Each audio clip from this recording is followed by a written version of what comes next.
El 31 de octubre de 2017 se cumplen 500 años de la Reforma Protestante.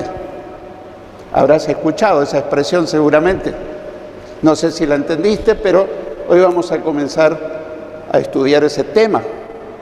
El domingo 31 de octubre de 1517, un sacerdote católico llamado Martín Lutero confrontó a su propia iglesia, la Iglesia Católica, con la palabra de Dios. Y veía con preocupación que su propia iglesia cada vez se apartaba más de las enseñanzas de Cristo. Se apartaba cada vez más. Entonces él nunca tuvo la idea de causar un cisma, una división, sino hacer que escucharan la voz de Dios a través de su bendita palabra. Para eso, en esa fecha, domingo 31 de octubre de 1517, él clavó 95 tesis o propuestas en la puerta de la catedral de Wittenberg en Alemania. Esas eran propuestas para discutirlas, no para dividirse, sino para que las autoridades de la Iglesia romana puedan ver y puedan volver al cauce. Para entender la Reforma Protestante tenemos que ver a grandes rasgos la historia de la Iglesia. Cuando damos por cierto alguna información que nos dieron desde niños, nos cuesta creer cuando después de mucho tiempo alguien nos muestra la verdad. En nuestra mente tal vez haya resistencia, tal vez no en nosotros, pero tal vez en otras personas. Pero no, si siempre nos dijeron que era de tal forma y ahora se nos presenta una nueva verdad. ¿Será una nueva verdad o será la verdad de siempre? Para ponerte un ejemplo, voy a referirme a un científico de sus días, a un matemático, a un físico, filósofo y astrónomo. Me refiero a Galileo Galilei. Fue una eminencia por allá por el año 1600 y algo. Él descubrió que la Tierra no era el centro del universo, como muchos creían. Descubrió que la Tierra se movía alrededor del Sol. Cuando el papado, la Inquisición, después te voy a ir explicando estos términos, se enteró de la teoría de Galileo Galilei, lo llamaron a rendir cuentas. Y le dijeron, expone tu idea, y él le explicó que él descubrió que la Tierra no era el centro del universo, sino que la Tierra se movía alrededor del Sol. Entonces le dijeron, eso es un absurdo, esa es una herejía, tenés que renunciar a eso, y lo amenazaron de muerte. Si él no renunciaba, lo iban a matar. Entonces no le quedó otra a Galileo Galilei que renunciar. Pero luego que salió del jurado, él dijo estas memorables palabras: Eppur si muove, que significa y sin embargo se mueve. Pasaron los años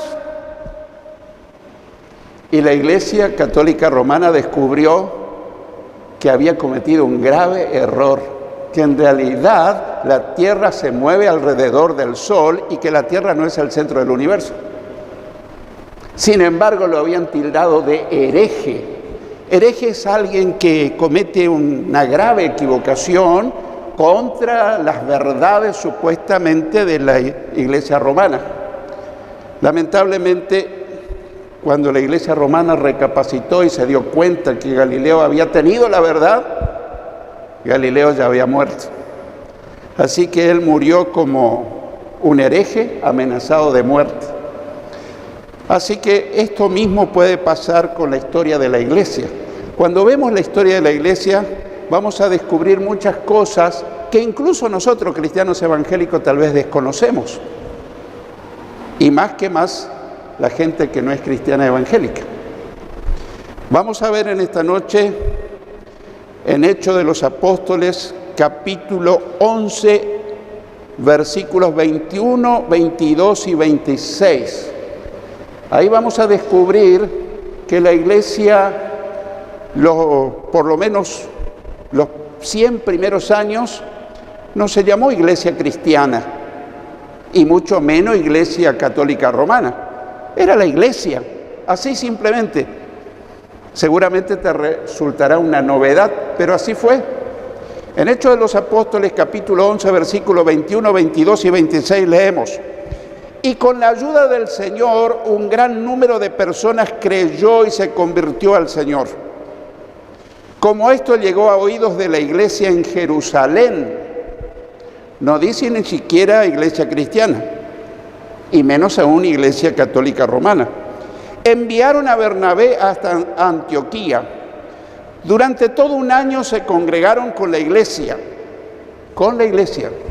no dice ni siquiera cristiana, y mucho menos católica romana.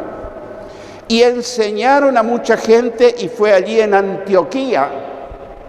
Antioquía de Siria, porque estaba también la Antioquía de Pisidia, en donde los discípulos de Jesús se les llamó cristianos por primera vez.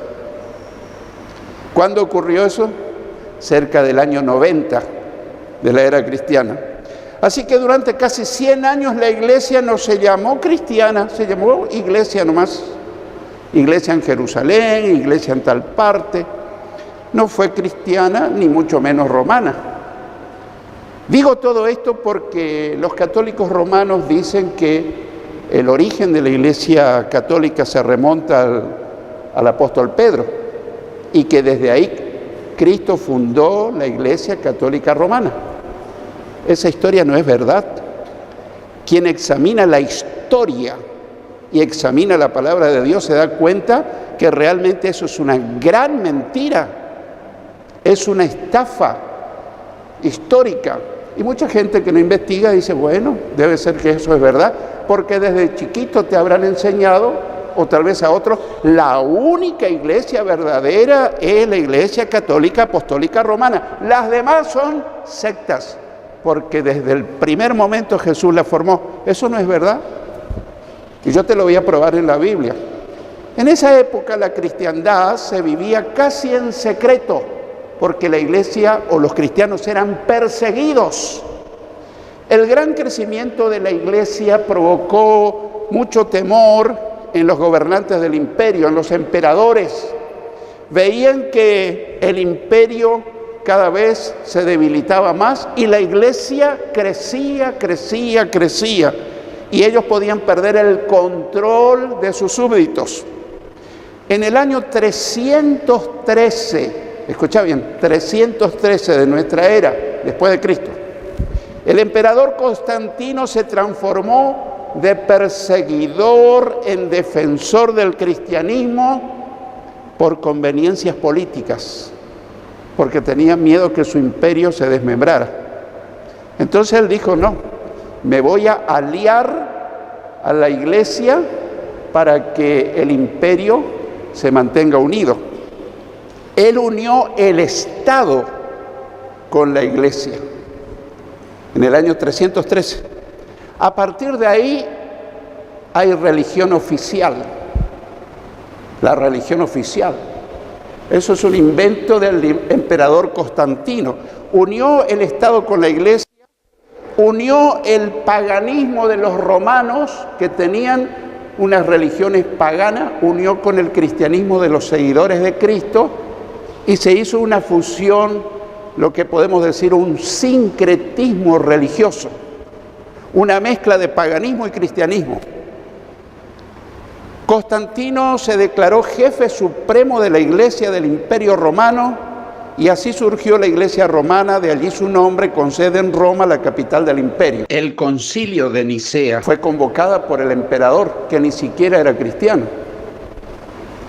Se reunió allí para debatir muchos puntos de vista teológicos. Increíble.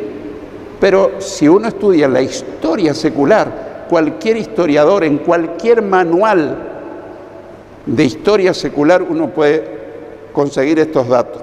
Desde entonces, la iglesia oficial del imperio, la católica romana, se fue degradando cada vez más hasta alcanzar la máxima corrupción teológica, las falsas doctrinas, el autoritarismo, el oscurantismo espiritual y la venta de indulgencias.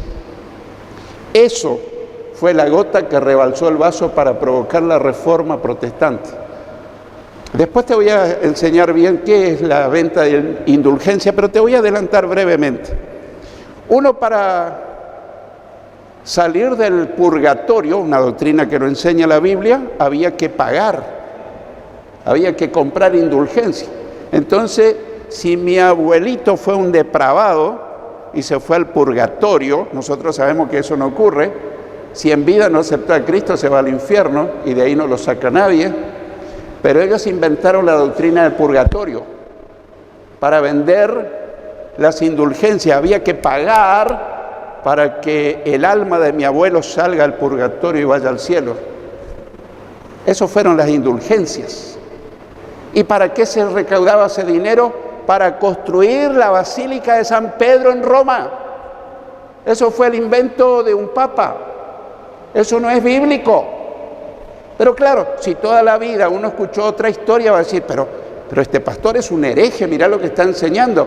Eso te enseña la historia secular. Eso te enseña cualquier manual. A partir del año 313, la iglesia cristiana se comenzó a llamar Iglesia Romana con sede en Roma y no en Jerusalén, como el sentido común nos indicaría. ¿Dónde empezó la iglesia? En Jerusalén. Ahí tendría que haber sido la sede mundial de la iglesia. Había comenzado en Pentecostés en Jerusalén y se convirtió en un sincretismo de paganismo y cristianismo. Ahora veamos qué dice la Biblia. En primer lugar, la Biblia enseña que la cabeza de la iglesia es el Señor Jesucristo. Cualquier lector de la Biblia sabe que la cabeza de la iglesia es el Señor Jesucristo. Sin embargo, en el año 343, en el concilio de Sardis, se reconoció la autoridad suprema del obispo de Roma. Y en el año 440, el obispo de Roma, León I, se hizo llamar papa. Antes de eso no había papas, había obispos. El obispo de Cartago, el obispo de Roma, el obispo de Alejandría, etcétera, etcétera. Había una rivalidad y una pugna por quién sería el que gobernaba sobre los otros. Y en realidad todos tenían la misma autoridad. Pero a partir de ese momento, León I se hace llamar papa. Fue el primer papa de la iglesia romana. Estamos hablando del año 440. Primer papa. Antes de eso, como dije, eran todos obispos. Y amenazaba con pena de muerte a los herejes. ¿Quiénes eran los herejes? Aquellos que no reconocían su autoridad como cabeza de la iglesia y cabeza del Estado romano. Acordémonos que ahí se juntó la política y la religión, la iglesia y el Estado. Y así sigue hasta hoy. Por eso la estrecha relación de la iglesia romana con el gobierno. ¿Estamos viendo, hermano? ¿Estamos pensando? Bueno, todo tiene su origen por allá. Papa significa padre o papá. Pero en Mateo 23:9 Jesús dice, Mateo 23:9, ni llamen padre a nadie en la tierra, porque solo uno es el Padre de ustedes y Él está en los cielos.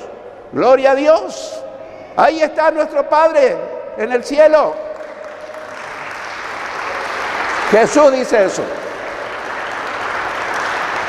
Y en Efesios 5:23 dice, porque el esposo es cabeza de la mujer, así como Cristo es cabeza de la iglesia, la cual es su cuerpo y Él es su Salvador.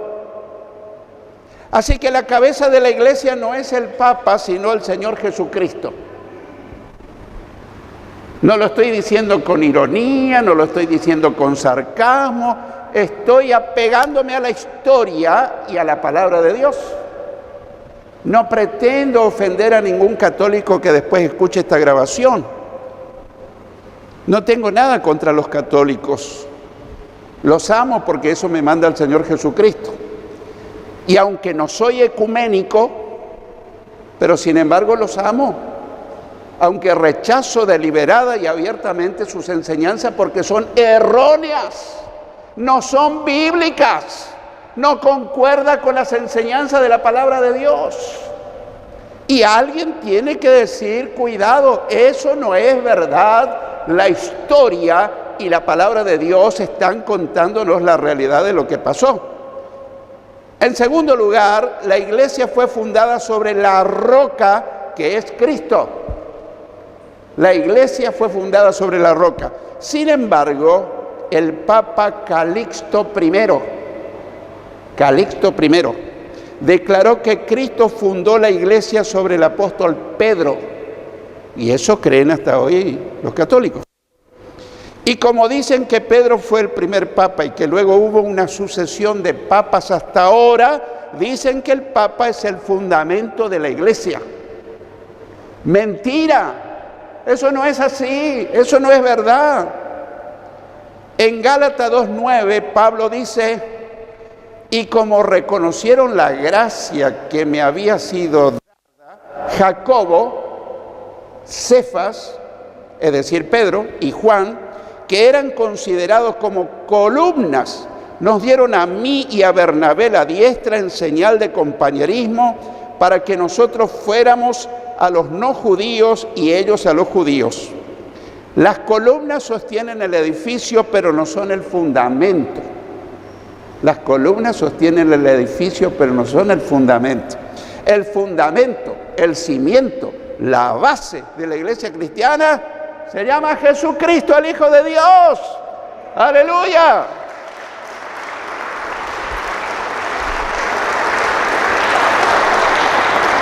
Jamás Jesús iba a fundar su iglesia sobre un hombre vulnerable, limitado, sujeto a errores. Fue una mala interpretación. Pedro mismo entendió que él nunca fue el fundamento de la iglesia. Él mismo entendió que él nunca fue el fundamento. Entendió claramente que esa roca sobre la que Jesús edificó su iglesia era Jesucristo mismo. Y yo te lo quiero mostrar en la primera carta de Pedro, primera de Pedro 2, 4 al 8. Pedro dice, acérquense a Él, a Cristo, a la piedra viva que los hombres desecharon, pero que para Dios es una piedra escogida y preciosa. Y ustedes también como piedras vivas sean edificados como casa espiritual y sacerdocio santo para ofrecer sacrificios espirituales que Dios acepte por medio de Jesucristo. Por eso dice la Escritura, miren, yo pongo en Sión la principal piedra angular, escogida y preciosa, y el que crea en ella no será avergonzado. Para ustedes, los que creen, Él, Cristo, es de gran valor. Pero para los que no creen, la piedra que desecharon los edificadores ha llegado a ser la piedra angular. Y también una piedra de tropiezo y una roca que hace tropezar, porque al ser desobedientes, ellos tropiezan en la palabra, para lo cual estaban ya destinados. El apóstol Pablo entendió que Pedro nunca fue el fundamento de la iglesia. Te estoy tratando de demostrar que Pedro nunca entendió que él fue el fundamento. Pablo tampoco entendió que Pedro fue el fundamento. Escribió que esa roca sobre la que Jesucristo edificó su iglesia era Cristo mismo. En Efesios 2, 19 al 21, Pablo dice, por tanto, ustedes ya no son extranjeros ni advenedizos, sino conciudadanos de los santos y miembros de la familia de Dios. Y están edificados sobre el fundamento de los apóstoles y profetas, cuya principal piedra angular es Jesucristo mismo. En Cristo todo el edificio, bien coordinado, va creciendo para llegar a ser un templo santo en el Señor. Y en 1 Corintios 3:11, Pablo dice, porque nadie puede poner otro fundamento que el que está puesto, el cual es Jesucristo. Y nosotros decimos amén, amén, amén. El fundamento de la iglesia cristiana es Jesucristo. Así que Jesús edificó su iglesia sobre sí mismo como la roca inamovible de los siglos, y no sobre Pedro, un simple hombre mortal, vulnerable, falible, al cual amamos y apreciamos su ministerio. Pero él no es la base de la iglesia. Él fue un gran apóstol, pero nada más. Así lo entendieron los apóstoles y todos los seguidores de Cristo de los primeros siglos. Ellos no tenían la menor duda. Así que el fundamento sobre el que edificó la iglesia no fue Pedro, sino el Señor Jesucristo. En tercer lugar, el vicario de Cristo en la tierra es el Espíritu Santo. Reitero, el vicario de Cristo en la tierra es el Espíritu Santo. Seguramente habrás escuchado a alguien decir el vicario de Cristo es el Papa. ¿Sí o no? Yo te lo quiero demostrar por la Biblia que eso no es verdad. El vicario, el representante de Cristo en la tierra es el Espíritu Santo. Sin embargo, en el año 1198, el Papa Inocencio III, reitero, el Papa Inocencio III se declaró el vicario de Cristo, el supremo soberano del mundo con derecho a poner y a sacar reyes. Por eso muchos presidentes, primeros ministros, aún en nuestros días le rinden pleitesía al Papa. El Papa tiene más autoridad que muchos gobernantes y donde van, él puede hacer lo que quiera como le parece. Se remonta a aquel tiempo. Es un grave error teológico. El término vicario viene de la palabra latina vicarius, que significa en lugar de. En la Iglesia Católica Romana, el vicario de Cristo, representante de Cristo en la tierra, con la misma autoridad y poder de Cristo, es el Papa. ¿Pero es verdad esto? ¿Es verdad?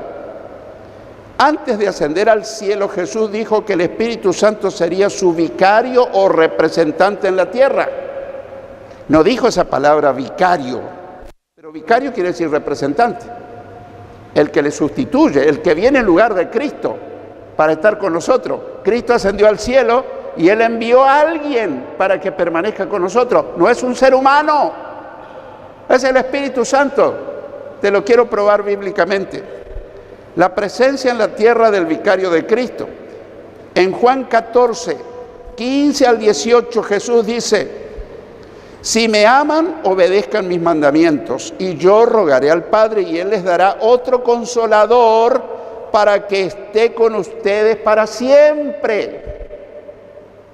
Los papas mueren, viene otro, viene otro, viene otro, pero el Espíritu Santo no muere porque es Dios, permanece con nosotros.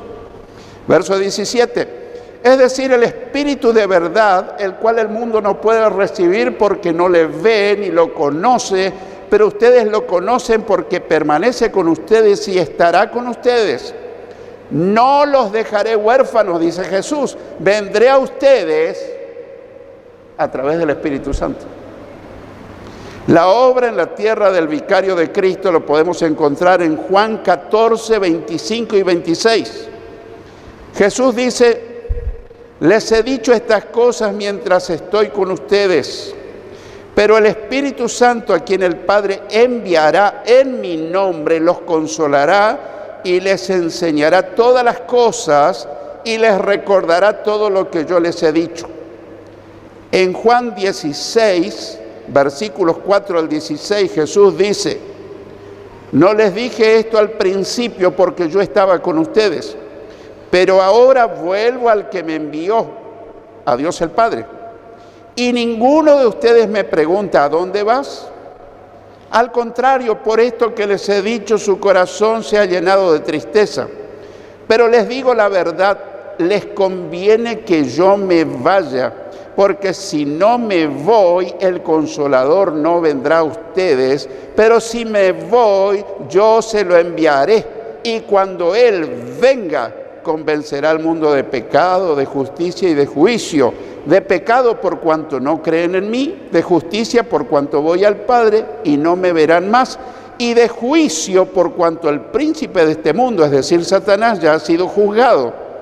Aún tengo muchas cosas que decirles, pero ahora no las pueden sobrellevar, no las pueden entender o aceptar.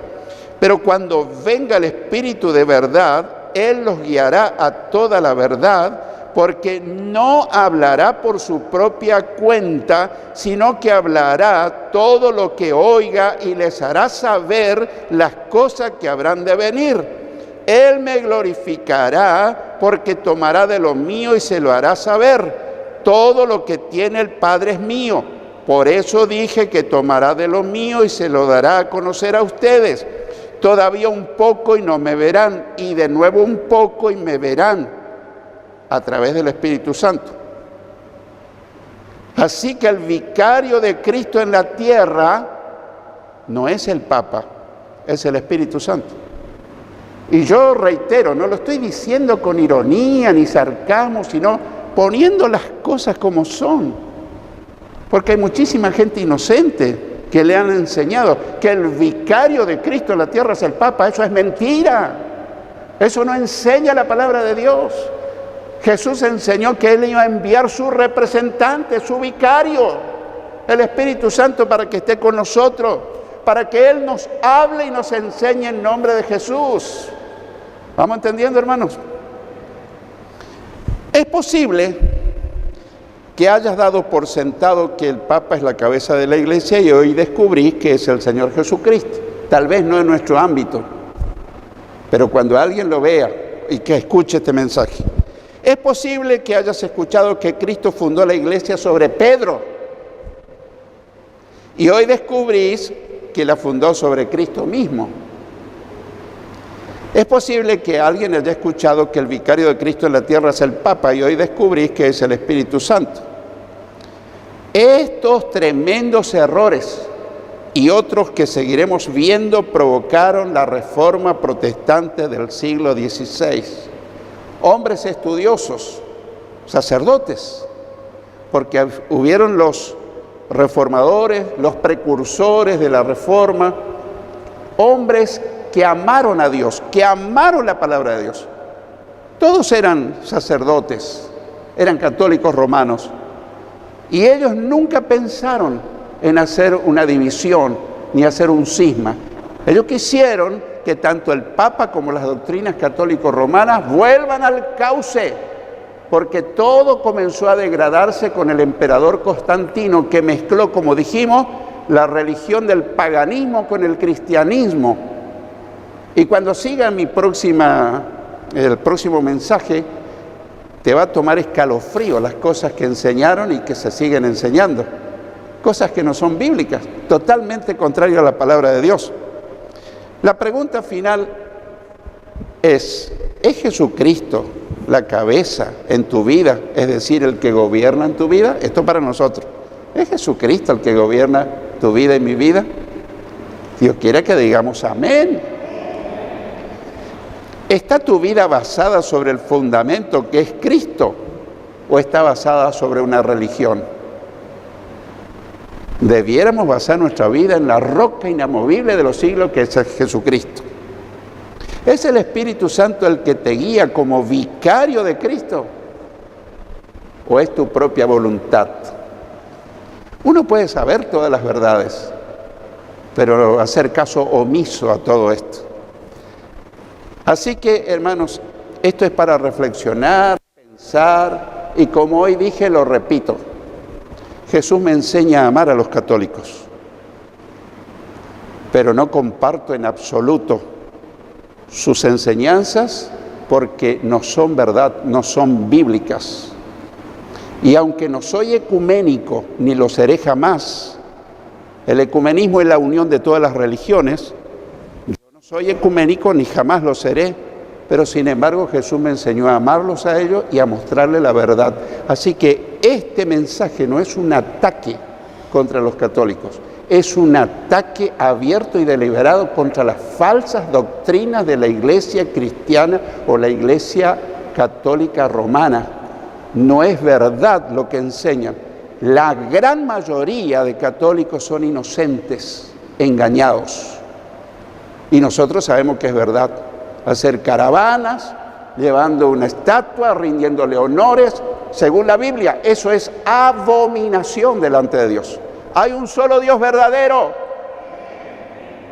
al quien debemos la honra, la gloria, la alabanza. Jesús dijo que debemos adorar a Dios en espíritu y en verdad, porque también Él espera que le adoren. Pero tener imágenes, postrarse, prenderle velas, pedirle cosas, eso en la Biblia dice que es abominación. ¿Qué quiere decir abominación? Le asquea a Dios. Es un desafío muy grave la idolatría, poner la confianza en un yeso, en una imagen, en un amuleto. Seguimos en la próxima, mañana seguimos con el tema, pero hoy concluimos diciendo que Dios nos ayude a ser fieles a lo que Jesús enseñó, a lo que la palabra de Dios nos enseña y a lo que el Espíritu Santo nos abre los ojos espirituales. El que tenga oídos para oír, oiga lo que el Señor te dice y me dice.